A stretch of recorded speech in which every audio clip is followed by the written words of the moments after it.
এখানে যে মৌমাছিটি দেখছেন এটা কোনো সাধারণ মৌমাছি না, এটি একটি বিখ্যাত মৌমাছি।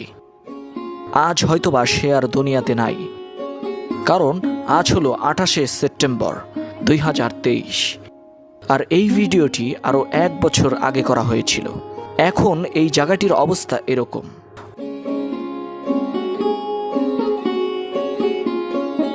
ওই মৌমাছিটি যেমন আজ আর নেই, আপনারা যখন এই ভিডিওটি দেখবেন ততদিনে এই ছাগলটিও থাকবে না, কারণ কেউ না কেউ এটাকে ভুনা করে খাবে। যাই হোক, এখানে এসেছিলাম একটু ঘুরতে, আর ঘুরবো না এটা কি করে হয়, তাই ঘুরতে থাকলাম। আর ঘুরতে ঘুরতে চোখে পড়ল কাশফুল। বাহ, কি চমৎকার! পর্যটকহীন প্রাকৃতিক সৌন্দর্যের এই লীলাভূমিতে আবারও ঘুরলাম, ঘুরতেই থাকলাম, ঘোরা বন্ধ করলাম না।